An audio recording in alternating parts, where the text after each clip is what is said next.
Why was everyone ignoring her at the briefing table? She sat at the far edge, her hands folded over a notebook no one else had bothered to bring. Around her, the room buzzed with chatter, holographic screens, and the confidence of cadets who trusted every glowing display more than the instincts in their own bodies.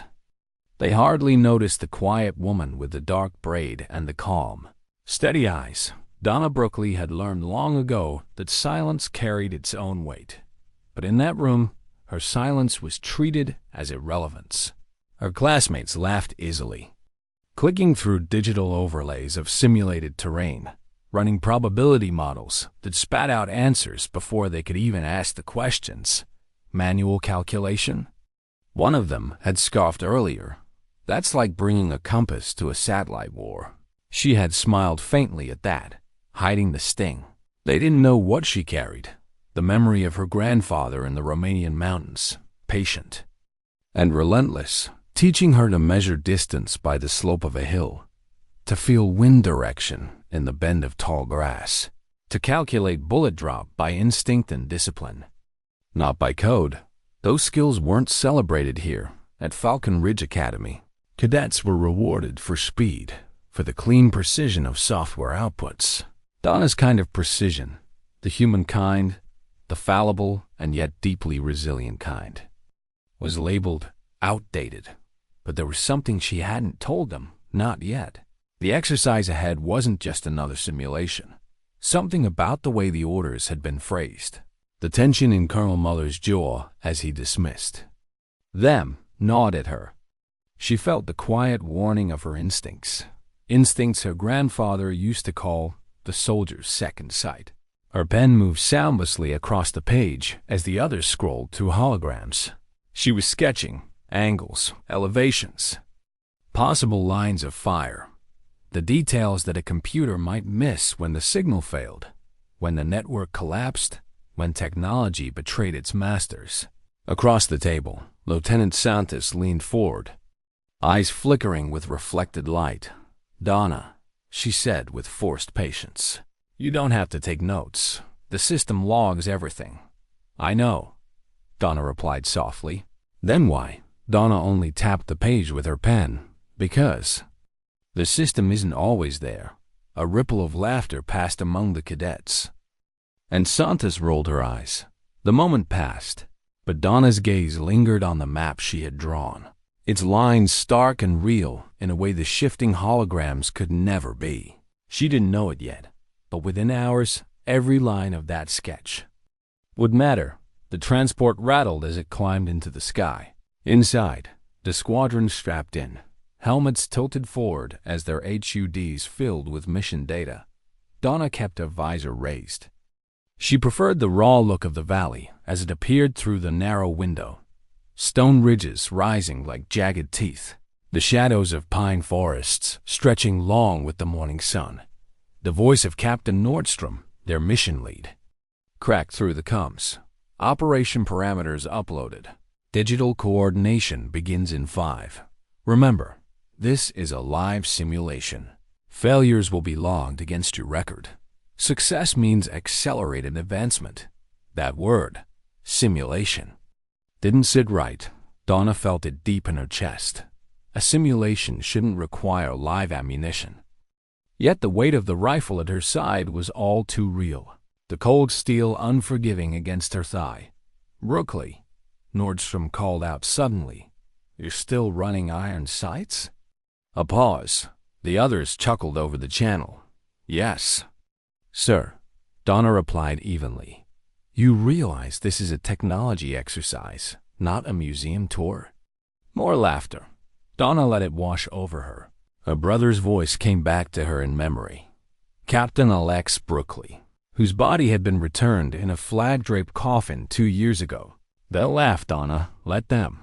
But when the lights go out, when the satellites vanish behind interference, you'll be the one who still sees." Her chest tightened. Alex had trusted instincts that others dismissed, and he died on a mission that NATO called compromised, but no one ever explained what that word meant. The transport jerked as turbulence rocked them, throwing some cadets off balance. Donna closed her eyes, breathing steady. She felt the air change. Thinner, sharper, edged with the scent of pine carried in through ventilation. They were close, approaching drop zone. The pilot announced, "Prepare for insertion."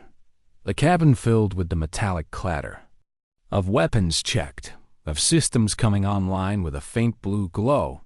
Donna lowered her visor at last, though her rifle remained set to manual. The hatch opened, cold air whipped inside, and for the first time, she saw the valley spread beneath them. Vast broken terrain, cliffs and shadows, perfect for ambush. Her pen sketch flickered in her mind.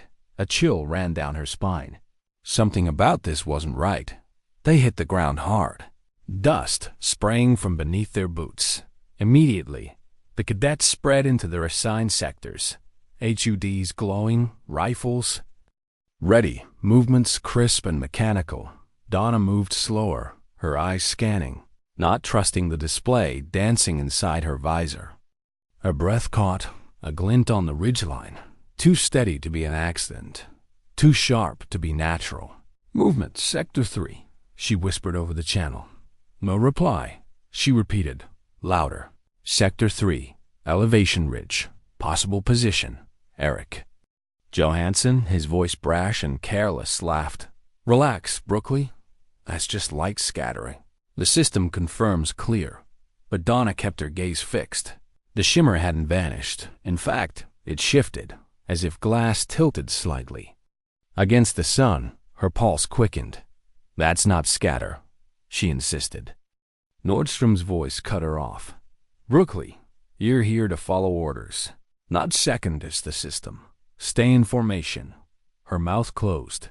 The taste of iron filled it. They pressed forward into the valley. An hour later, everything collapsed. The first sign was subtle. Johansson cursing as his targeting computer froze, rebooted, then failed. Then Steiner shouting that his rifle's digital sight had gone dark. One by one, HUDs flickered. Coordinates vanished. Communication loops broke. Apart, panic spread like fire. "Systems failure!" Santos cried. "I'm blind. We're blind." Gunfire erupted. Not simulation fire, but sharp, echoing cracks that tore through the trees. Bullets struck earth and rock, sending shards flying. A cadet screamed, clutching a grazed shoulder. This isn't a drill." Someone shouted.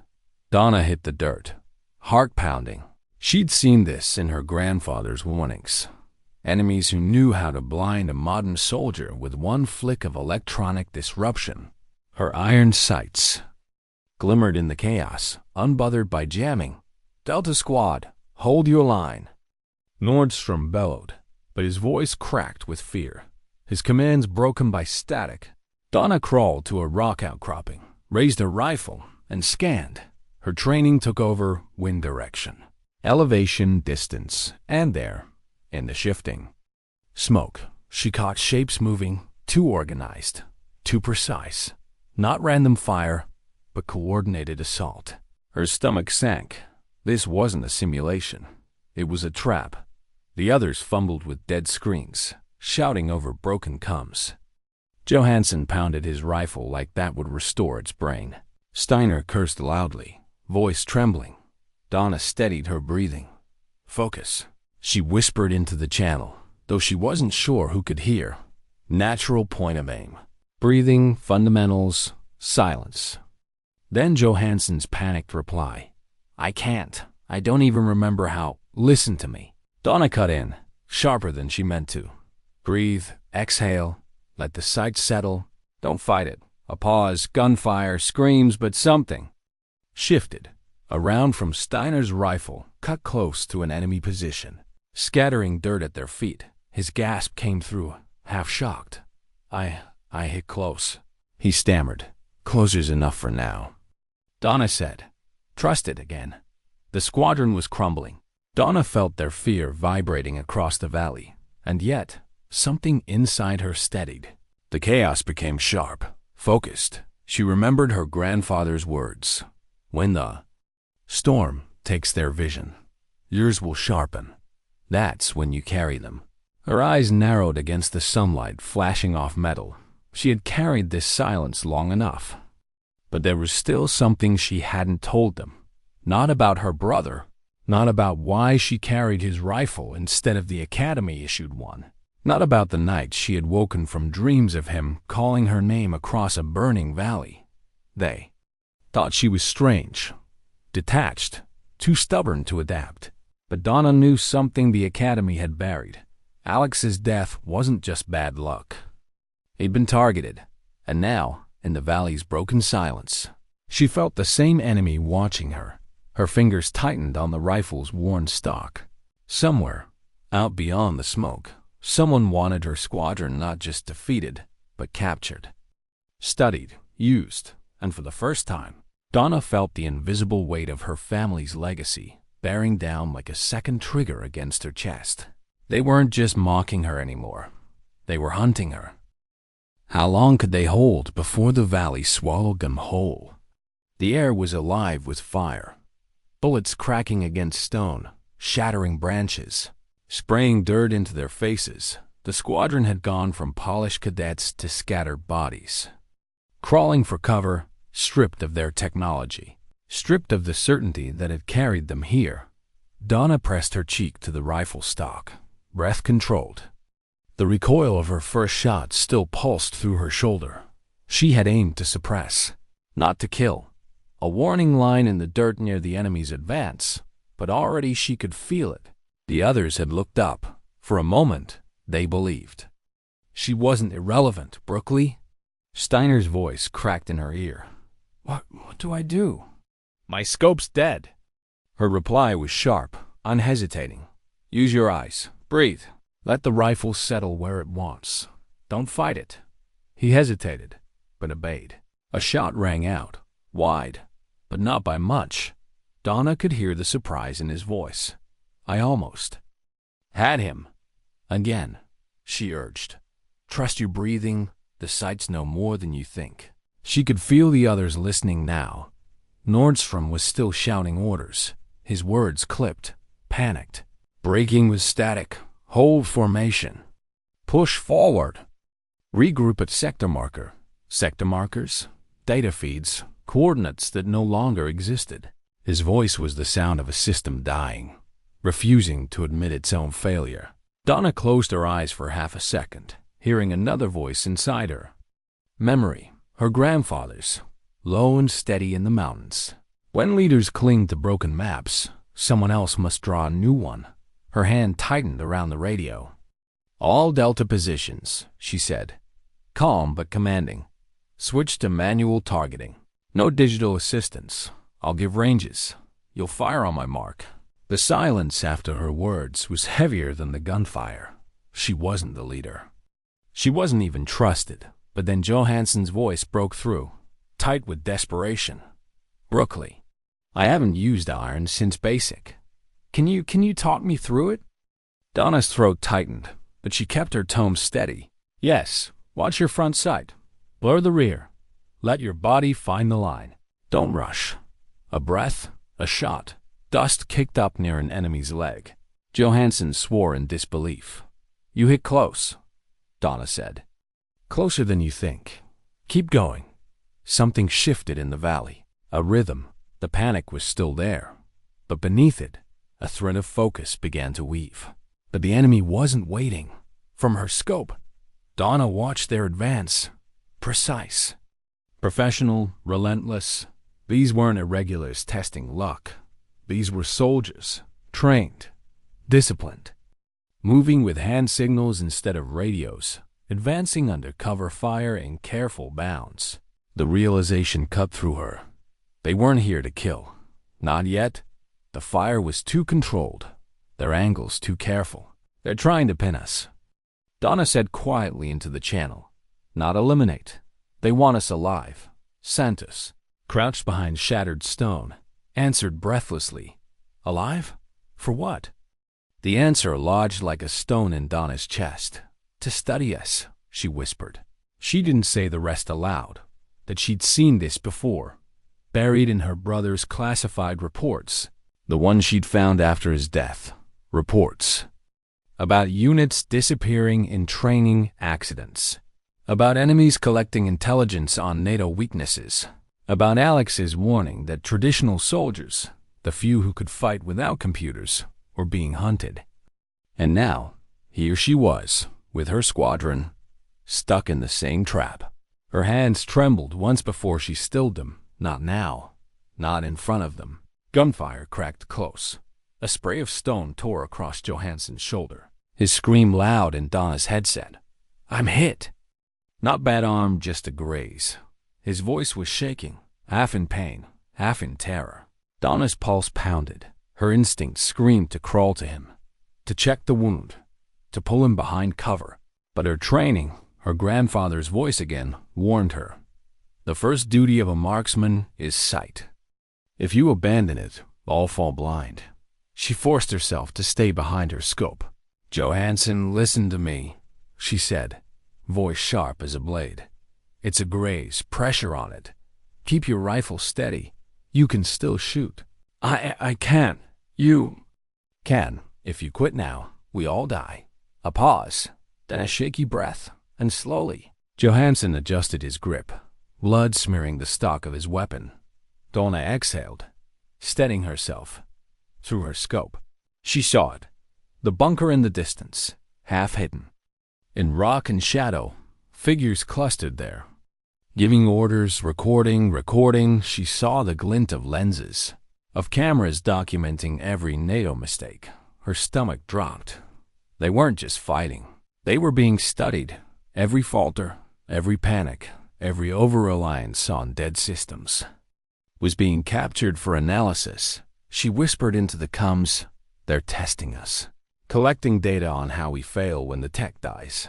Silence. Then Steiner's broken laugh. "You mean this is what a lab? We're the experiment?" Donna closed her eyes. "Exactly that," the radio crackled. For a heartbeat, Donna thought it was more enemy interference. But then she heard the voice. Deep, steady, unmistakable. "Colonel Mueller, Delta Squad. This is Delta 7. I've secured." A direct line. "Listen carefully. Enemy intelligence confirms they've compromised our digital systems. They've turned this into live fire." Nordstrom cut in, furious. "Sir, what are our extraction orders?" "This is beyond training scope." Mueller's voice was cold. "There is no extraction. Reinforcements are 30 minutes out. You're on your own until then. 30 minutes in this valley." 30 minutes was a lifetime. Donna's breath caught.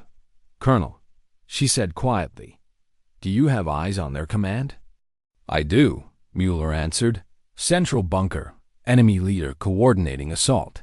Her hand tightened on the rifle. Through her scope, she was already staring at the same bunker, already watching the shape of the man who stood too confidently. In the open, certain no cadet could touch him from this distance. Her grandfather's training pressed against her chest like a heartbeat. She could reach him, not yet. Not until the moment was right. As the minutes bled into eternity, the squadron began to bend under fire. Ammunition low, positions collapsing, the cadets' voices broke with fear. And Donna could hear the undertone of despair threading through them. She swallowed hard. She knew that sound. She had heard it on the radio the night her brother died. His last transmission, choked, calm, but with the weight of a soldier who knew command had abandoned him. "Don't let them take you," Alex had whispered before the line went dead. Now it was her squadron in the crosshairs, her responsibility, and the bitter truth rose inside her. No one was coming to save them. Donna pressed her back to the stone, sliding down until her knees bent. Her hands shook as she reloaded, but she forced her breath to steady. She felt the others' eyes on her, even in the chaos. They were beginning to follow her cues, whether they admitted it or not. But doubt gnawed at her. Who was she to lead? She was the ignored one, the one mocked for clinging to fundamentals no one valued. Could she carry them now? Her voice trembled as she whispered, barely audible even to herself. "Grandfather, tell me I'm not wrong. A gust of wind bent the tall grass near her cover. For a moment, she imagined it was his answer. She set her jaw. There was no time for doubt. She lifted her scope again. The enemy was moving differently now. Faster, closing the gap with boldness, confident that the squadron would crumble. She could see it in their posture, the certainty of hunters whose prey had no teeth. "Delta Squad," Donna said, voice firmer now. "Listen to me. We are not prey. We hold this valley, iron sights only. Breathe with me, on my mark." Her breath slowed, her pulse steadied. 3. Gunfire crackled around them. 2. The squadron's breathing filled the combs, ragged, but present. 1. A volley rang out, imperfect, scattered, but it landed. Enemy soldiers stumbled, forced back, pinned behind stone. For the first time, silence followed.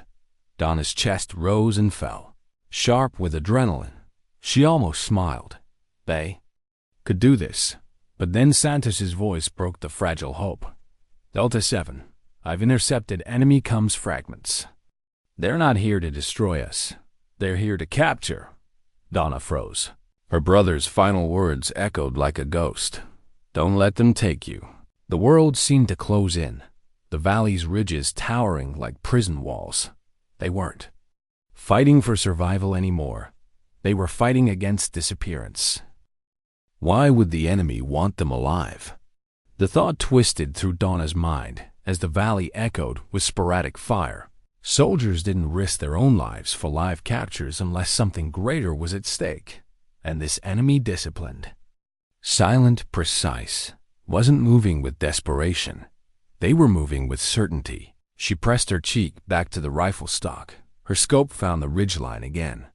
Saw the faint glint of glass from observers cataloging everything. The truth settled cold in her chest.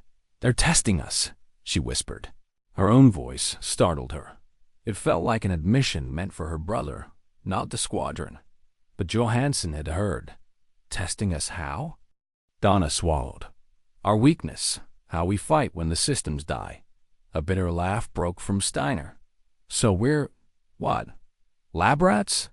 "Yes," Donna said softly, the word tasting like iron. "And they mean to take the survivors with them." The radio crackled again. Colonel Muller's voice cut through faintly, a lifeline from far beyond the ridges. "Delta 7, I confirm. Intercepts show enemy units photographing your equipment. They're gathering NATO intelligence. Do not allow yourselves to be captured." The words struck like a hammer. "Do not allow yourselves to be captured." Her brother's last transmission had carried the same warning. Donna felt her lungs tighten, her throat close. Alex's voice overlapped with Muller's in her mind, one living, one dead, both telling her the same truth. Survival wasn't guaranteed. Her squadron didn't understand it yet, but she did. Automatic fire ripped across the valley again. Santos ducked lower behind the stone. "They're flanking us, east side. They're moving fast." Nordstrom tried to rally them, his tone sharp but brittle. "Fall back to marker 3. Use suppressive fire, and—" "No." Donna cut across him before she even realized the word had left her mouth. The sound of her own voice surprised her. Strong, unshaken, Nordstrom snapped back immediately. "Cadet Brookley, you are out of line." She spoke louder, forcing her words through the chaos. "Marker 3 is exposed. They'll cut us off and box us in." A beat of silence, bullets striking close. Her squad mates staring at her like she had broken something sacred, but then Johansson, pale and bleeding, rasped into the channel. "She's right. The valley forks there. They'll cage us." Santos hesitated, torn between orders and instinct. "Captain, she's right.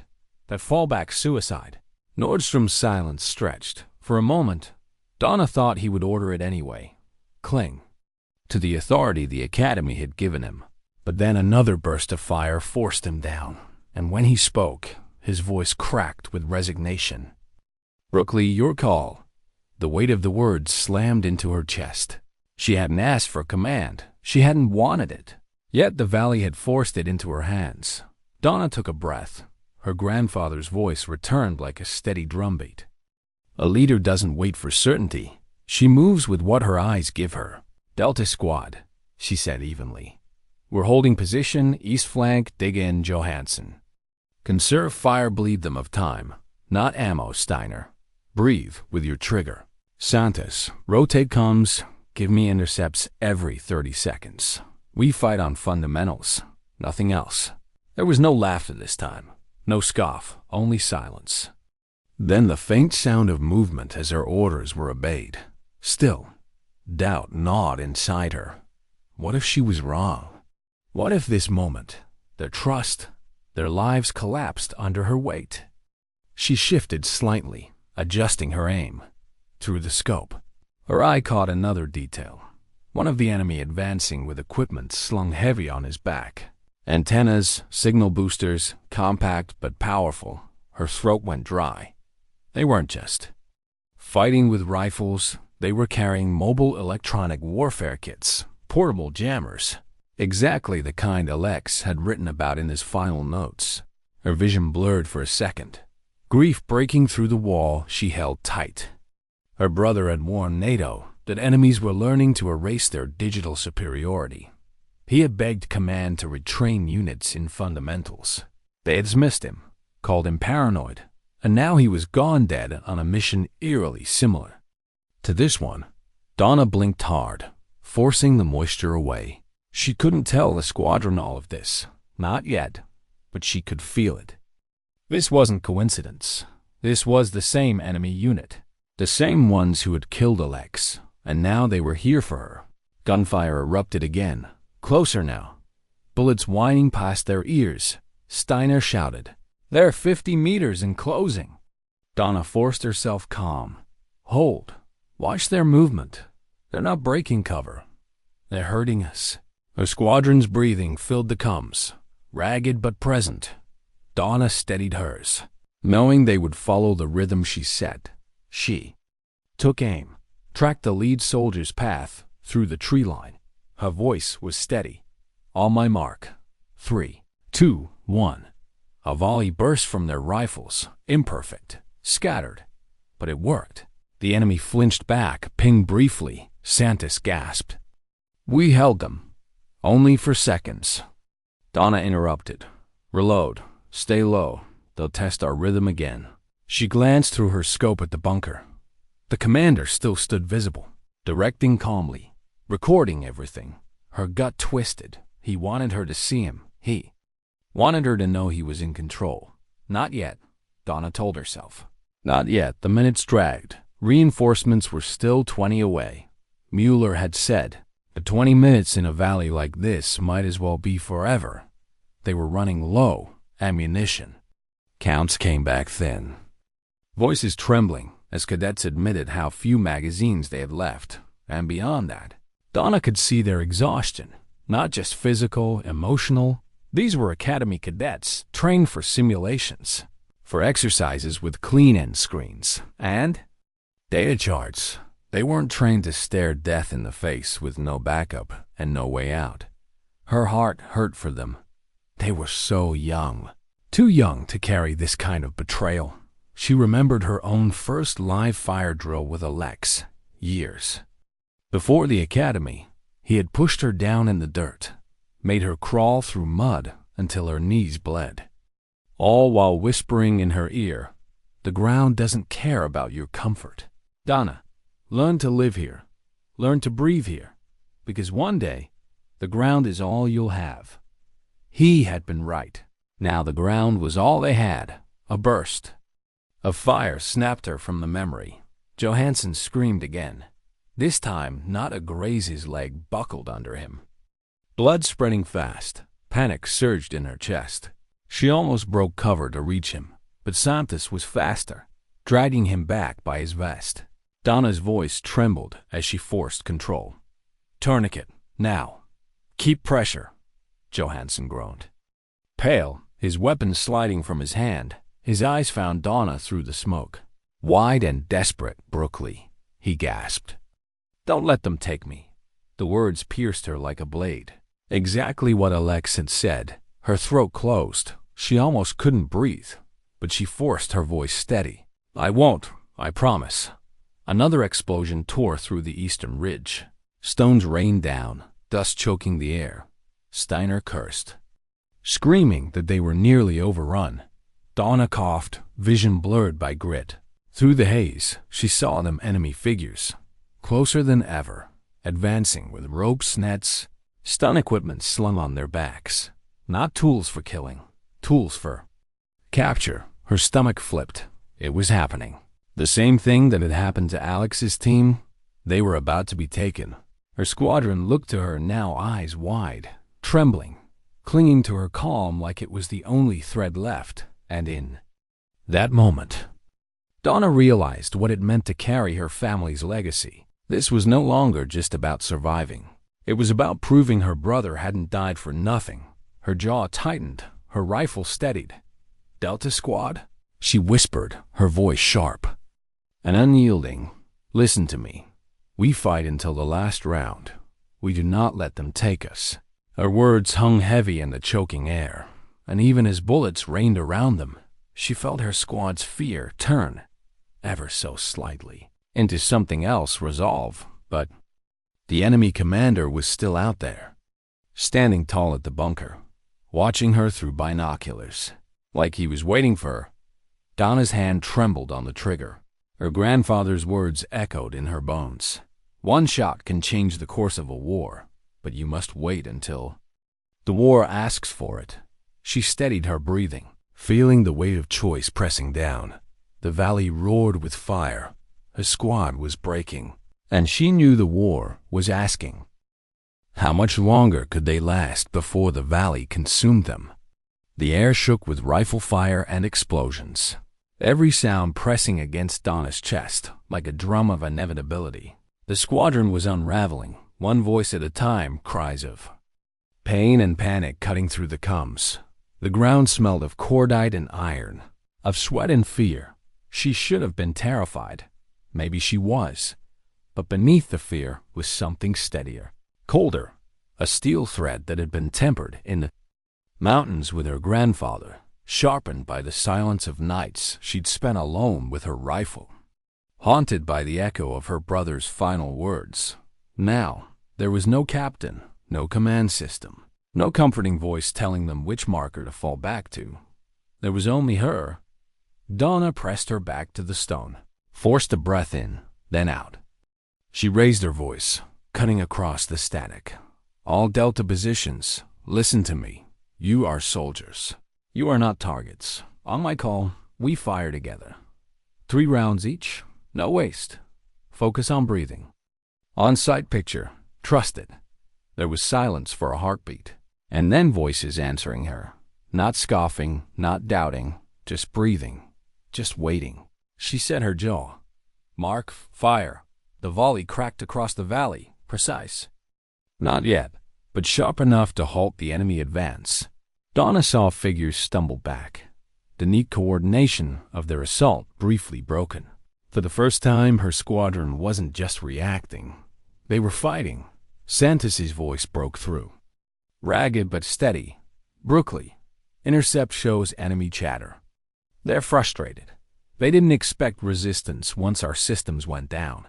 Donna's chest tightened. That was their opening, their only opening. They think we're blind, she said quietly. So let's show them what sight really looks like. Her scope tracked movement through the dust. She called it out calmly, like she was back in the training fields. Target left, 30 meters, moving between boulders, range 250. Adjust down 2 clicks. Fire. Shots cracked. One enemy soldier dropped. Another faltered, pinned. Steiner gasped over coms.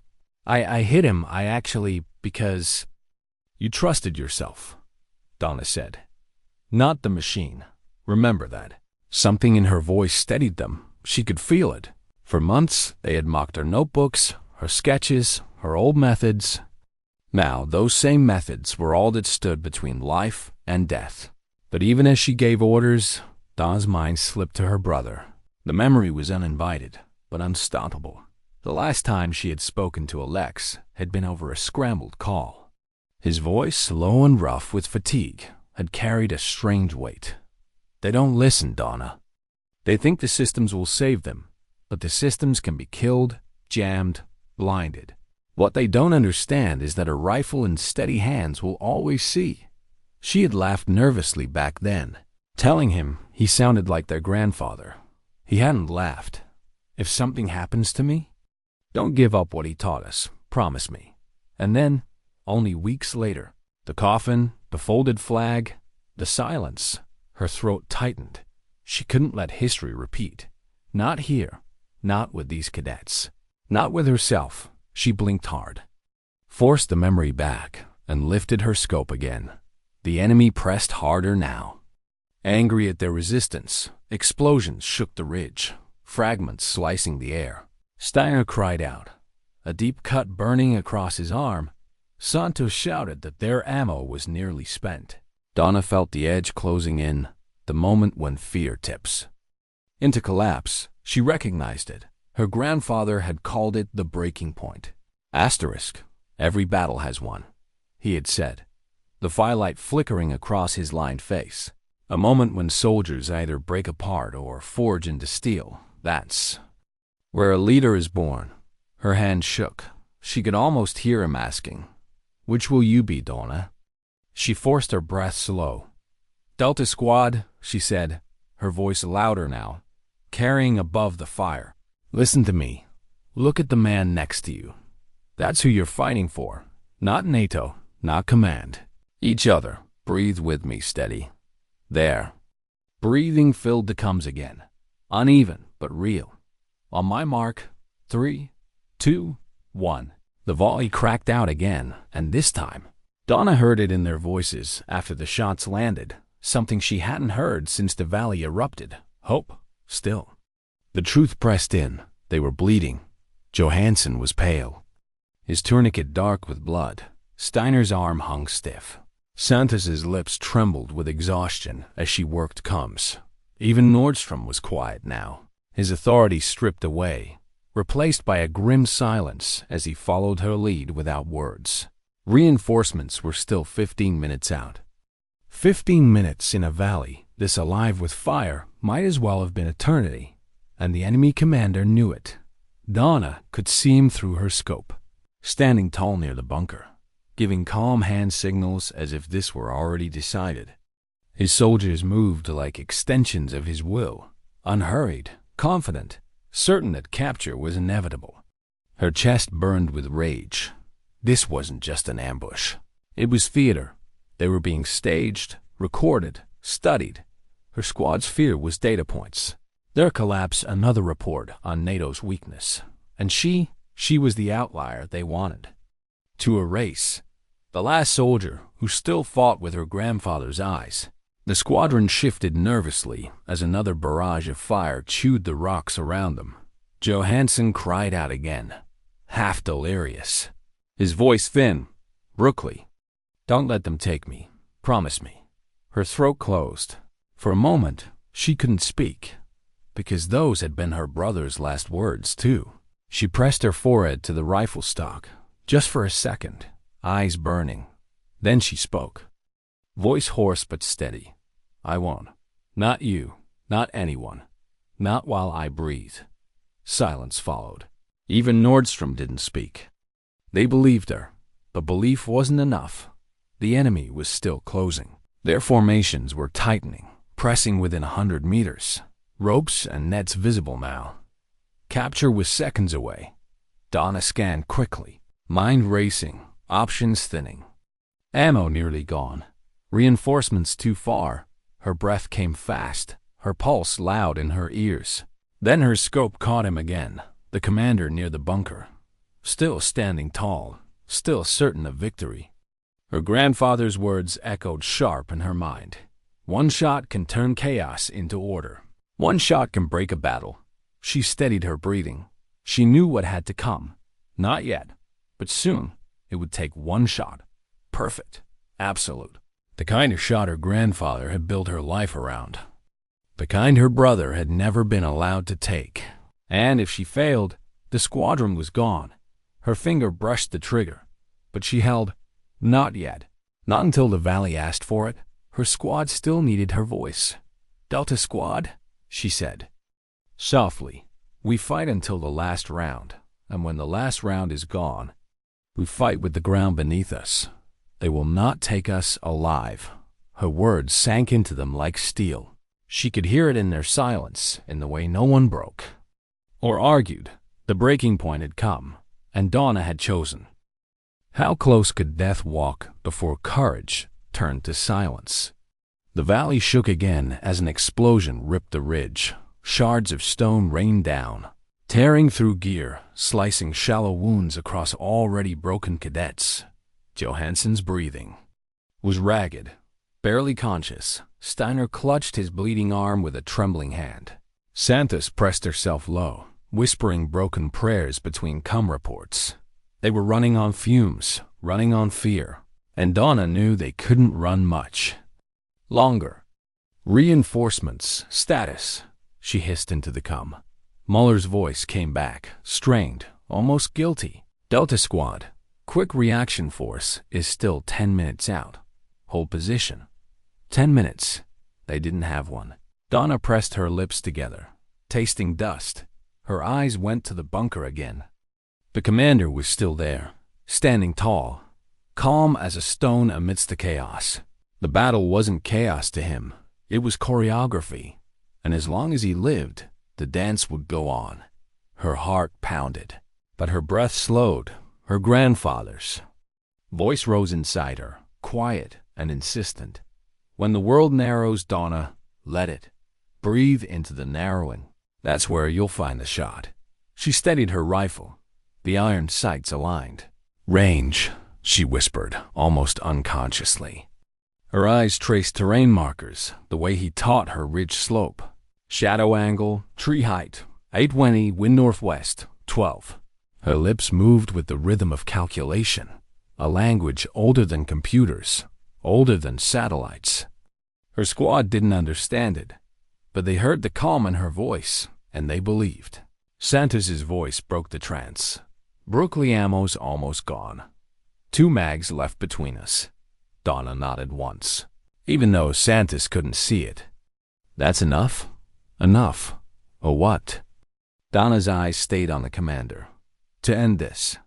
The words hung heavy and final. Steiner's breathing rasped over comes. "You can't. No one can make that shot. Not at this range, not under fire." Donna's jaw tightened. "I can." Silence followed, not doubt anymore, not laughter, just silence, and the sound of cadets holding their breath, clinging to the hope that maybe, just maybe, she wasn't lying. Her finger rested on the trigger guard, not yet pressing, just feeling the cold curve. Her mind slipped backward, unbidden, into the mountains of Romania. Her grandfather crouched beside her, the weight of his old rifle pressed into her 10-year-old hands. "Your body will want to rush," he had said, his hand steadying hers. "It will scream at you to hurry, to pull. Don't listen. The world will beg you to rush. You wait, you breathe, you let the shot come to you." She could smell the pine, hear the wind bending the grass. She could feel the warmth of his hand over hers, and she could feel her brother's absence too, heavy as stone. Alex should have been here. He should have lived to carry this rifle, to make this shot. But he was gone, and that meant it was hers. "Delta Squad," she whispered, her voice calm, unyielding. "Cover me. Give me 30 seconds. That's all I need." Nordstrom finally spoke, his voice quiet, almost reverent. "Brooklyn, do it." It wasn't permission. It was surrender. She lay prone, pressing herself into the earth, her body aligned with the rifle like an extension of the stone beneath her. Her world narrowed. The enemy commander shifted, giving hand. Signals, his posture casual, confident. He thought he was safe. He thought no cadet could reach him. Donna's breathing slowed. In out, her heart rate dropped. Each beat a drum she could measure between breaths. She studied his movement, predictable, doctrinal, textbook. He moved between cover and the rhythm her grandfather had taught her to read. Not randomness, patterns. The world blurred at its edges. Only the target remained sharp. Santos whispered over comms, barely audible. Range? Donna's lips moved without thought. 820 meters. Her grandfather's voice echoed inside her. Trust the math in your bones. You've done it 1,000 times. Do it again. Wind shifted, carrying smoke. She adjusted. A hair's breadth correction. The commander paused. Stepping into a perfect frame between stone and shadow, the valley seemed to hold its breath. Donna's finger tightened, not pulled, pressed, slow, smooth. The rifle roared. Recoil slammed into her shoulder, but her sight stayed true. She followed the bullet's invisible arc in her mind, the calculation unfolding exactly as she had envisioned. And then impact. The commander collapsed. For a moment the valley froze. Enemy fire faltered. Movement stalled. The sharp choreography of their assault dissolved into confusion. Soldiers hesitating, looking for orders that no longer came. Donna's scope stayed steady. She saw the shock ripple through their lines. Her breath left her in a slow, controlled exhale.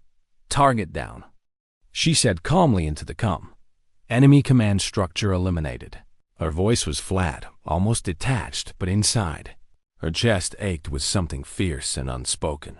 Her brother's ghost seemed closer than ever. The squad was silent.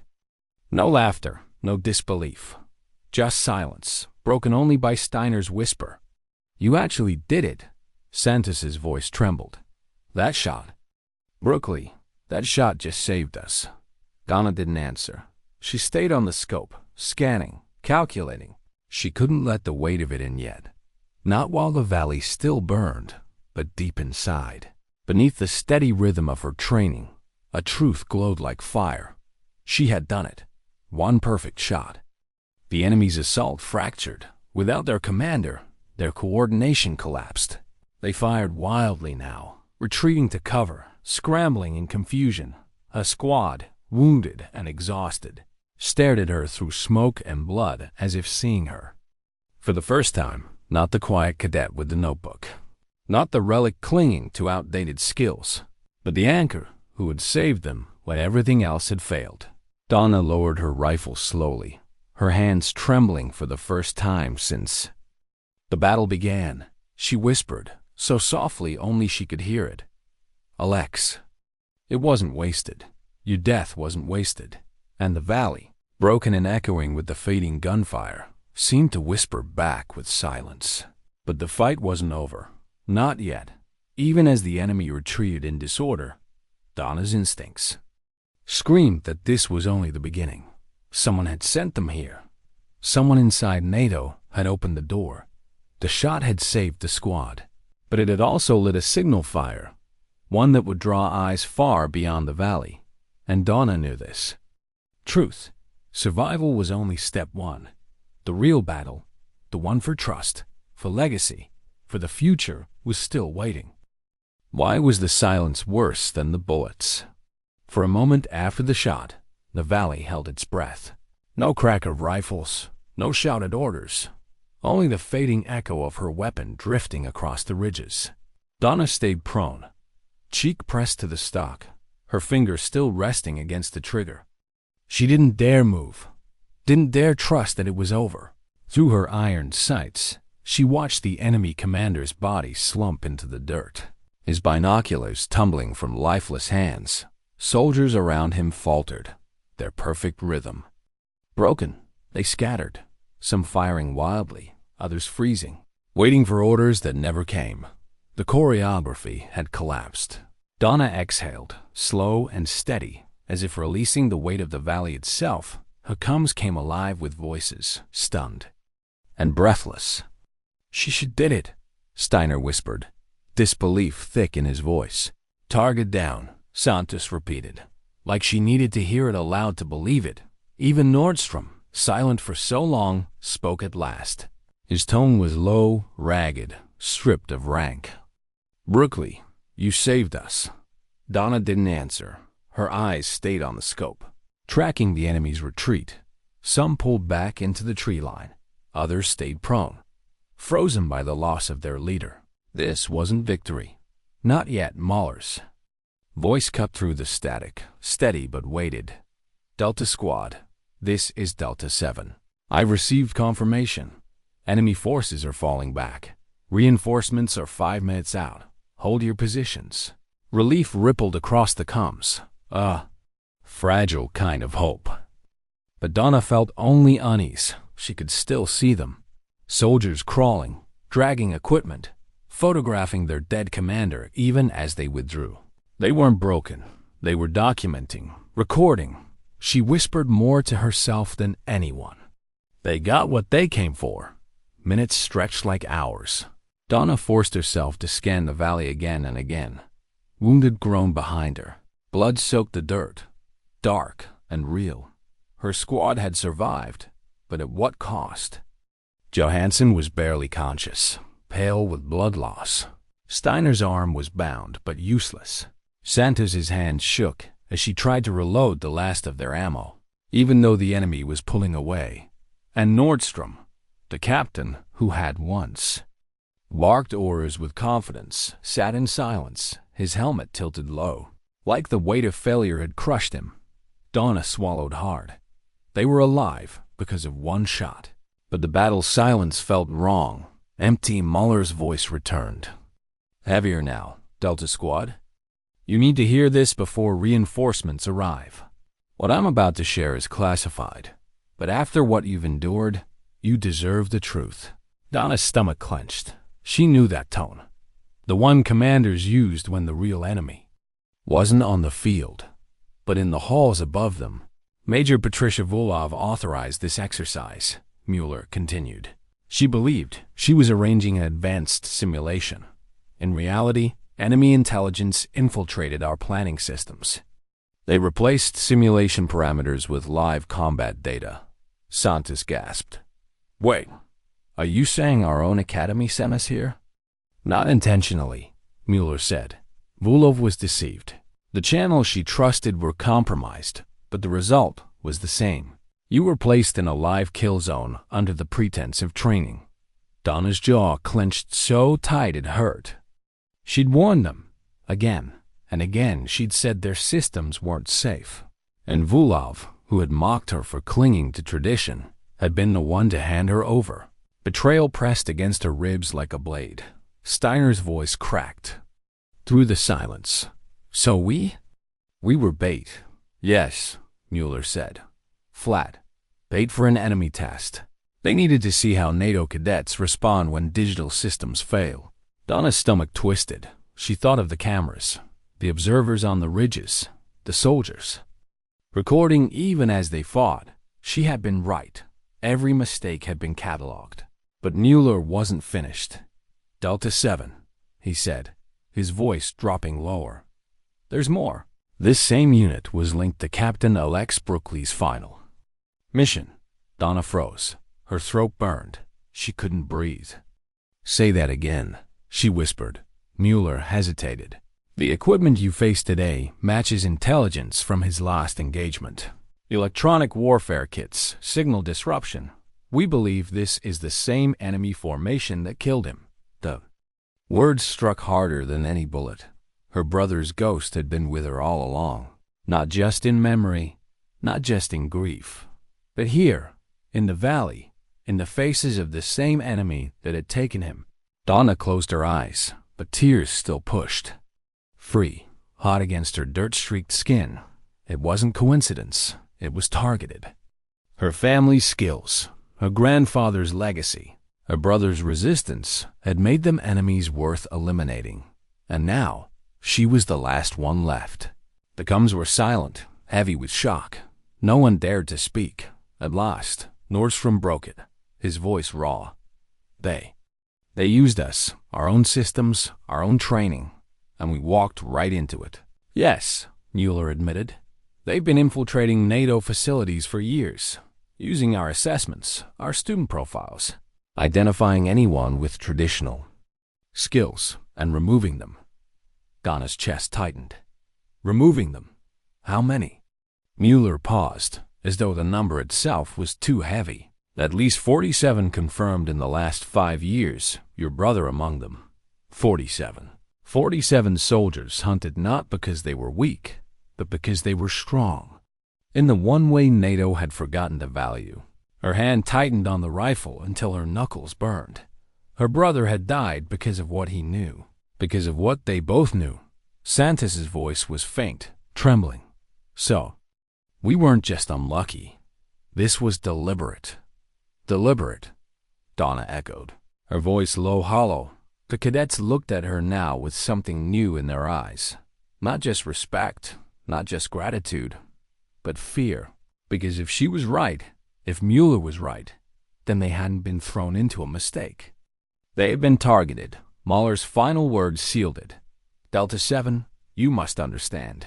You're not just survivors now. You're proof.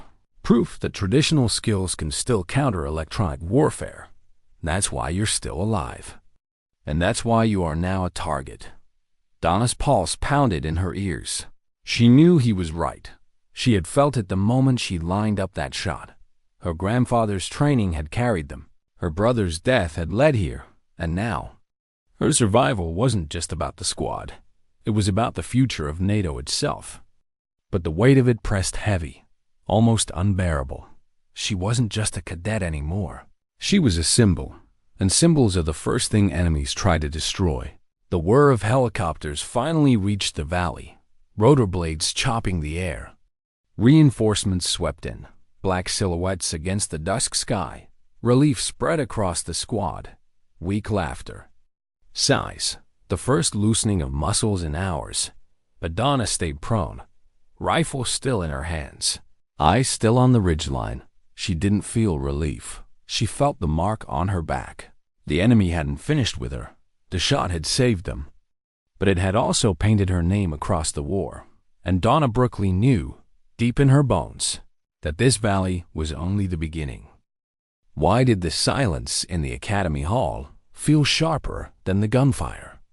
Donna's boots echoed on the polished floor, each step sounding too loud, too clean after the dirt and chaos of the valley. She walked past cadets who straightened automatically. As she passed, not because of rank, not because of command, but because of what they had heard. The story had spread faster than truth could travel. One perfect shot, a cadet who had defied orders, abandoned systems, and saved an entire squad with iron sights and instinct. Some stared at her with awe, others with unease, like she was a relic. Made flesh, a reminder of something the academy had declared obsolete. Donna kept her eyes forward. She didn't feel like a savior. She felt like a woman still hearing echoes of bullets in the night, still smelling the metallic sting of blood that wouldn't wash from her hands. Her brother's voice still followed her down every corridor. Don't let them take you. The interrogation room was colder than the valley. That was her first thought, a sterile chill that seeped into her bones, far more suffocating than dirt and dust. General Patricia Morgan sat across from her. NATO's Deputy Supreme Allied Commander for Europe. Her reputation was legend. Fair but relentless. Beside her, analysts scribbled notes, eyes sharp with suspicion. Chief Warrant Officer Brookley. Morgan began, her voice measured. First, your survival and your squad's survival are commendable. But commendation is not why you're here. Donna nodded once, her posture rigid. She hadn't asked for commendation. Morgan leaned forward, her gaze piercing. Walk us through it. From the moment systems failed. Donna inhaled slowly. And then she spoke. She told them about the first shimmer of glass on the ridge, ignored by everyone else. About the moment systems died and panic took hold. About Johansson's bleeding shoulder, Steiner's trembling hands, Santos's prayers. And about the decision. The moment she realized they could only survive by returning to fundamentals. Her voice didn't waver, but her hands did. They trembled where they rested on the table, invisible under the shadow of her sleeves. She didn't tell them about the way her brother's ghost had walked beside her in that valley. Some truths were too heavy for this room. The analysts pressed her with questions. How did you calculate wind drift without digital support? How could you determine range with such precision under fire? What probability did you assign to the success of your shot? Donna answered plainly, almost bluntly. Breath, grass movement, smoke trails, elevation slope, terrain shadows, my grandfather taught me. Probability wasn't part of it. I had to succeed. They looked at her like she was speaking another language, because to them it was finally. General Morgan raised a hand, silencing them. She studied Donna for a long moment before speaking. Our systems calculated a 12% probability of that shot succeeding, she said. Yet you achieved it, with iron sights. Donna's eyes dropped. She didn't feel pride. She felt the weight of Steiner's cries, Johansson's pale face, her brother's memory. She whispered, it wasn't just a shot. It was survival. Morgan's gaze softened, but only for a moment. You've proven something we've ignored. For too long, over the next days, the academy became less a school and more a courtroom.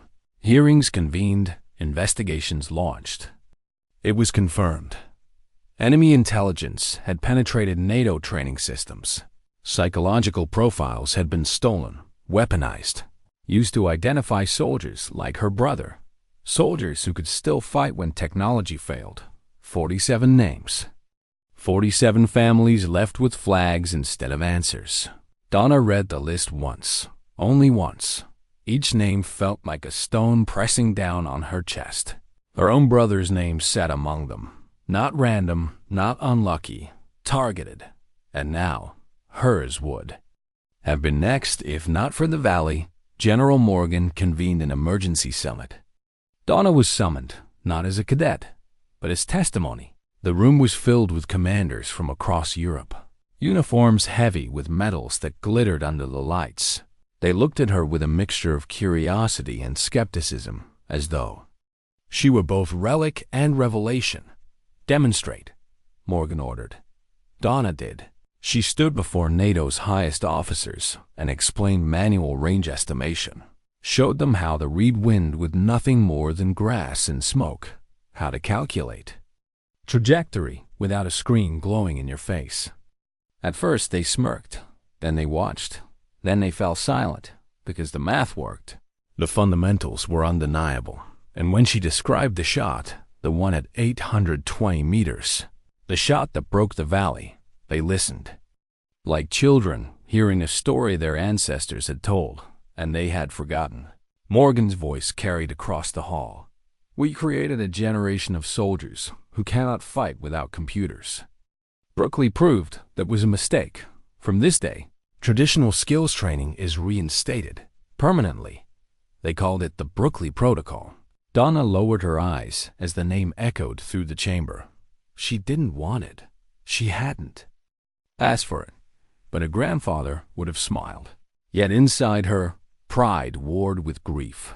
Every medal pinned on her chest felt heavy with the blood of her squad.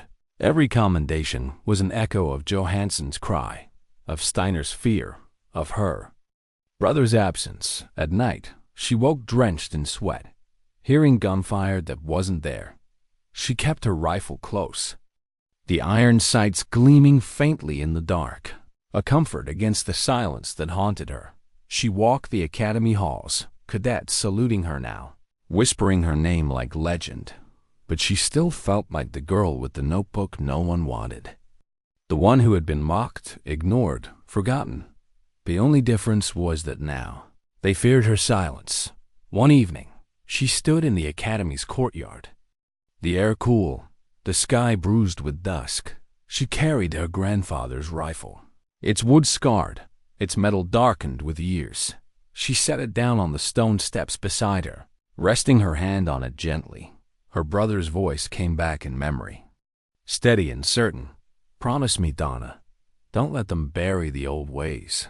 She whispered into the night. I kept the promise, but I'd trade it all to have you back. Her throat tightened. For the first time since the valley, tears slipped. Free. Sometimes victory didn't feel like victory at all. Sometimes it felt like survival carrying a cost no medal could ever pay. The institution had shifted. The doctrine was changing. Generals quoted her name in speeches. Cadets trained again with iron sights. Old manuals reappeared in classrooms. But Donna Brookley knew the truth. One shot had saved her squad. One shot had changed NATO, and yet it hadn't brought her brother home. The cost of survival was silence, and sometimes silence was heavier than war. Why did the applause feel heavier than the silence of the valley? Donna stood before an assembly of cadets, her uniform stiff, her chest heavy with medals that gleamed under the lights. They looked at her with wide eyes, notebooks in hand, waiting for the story they thought she would tell. She rested her palms on the lectern, steadying herself. Her voice, when it came, was low, unadorned. You think technology will save you. I thought that too. Once. But when it dies, when it's taken from you, you'll be left with nothing but yourself. And if you haven't trained that self, you won't survive. The room was silent. She let it hang there then. She lifted her grandfather's rifle from beside the lectern. Its wood was scarred, its iron sights plain and unremarkable. But when she held it, the hall seemed to shrink, to remember the weight of history it carried. This saved us, she said simply. Not the rifle, the skill, the patience, the discipline behind it. She laid it back down gently. Never let anyone tell you that fundamentals are outdated. They may be the only thing that carries you when everything else fails. The Brookley Protocol spread across NATO like wildfire. Manual marksmanship became mandatory. Cadets once raised on holograms and simulations were sent into fields with paper maps, compasses, and iron-sighted rifles. Generals who had laughed at such methods now signed orders reinstating them. Some resisted, some called it regression, nostalgia dressed as necessity. But others, those who had read the reports from the valley, those who had watched the footage of Donna's impossible shot, knew better. They knew that survival had been bought not with digital firepower, but with breath, instinct, and grit passed down through generations. Donna didn't care about the politics.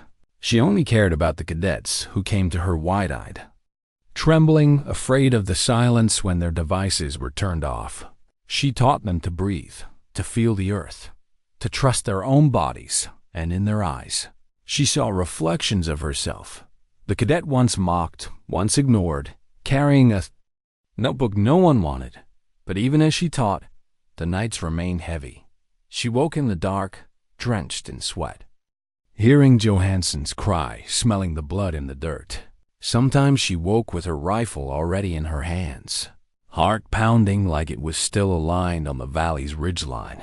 Other nights, it was quieter, just her brother's voice.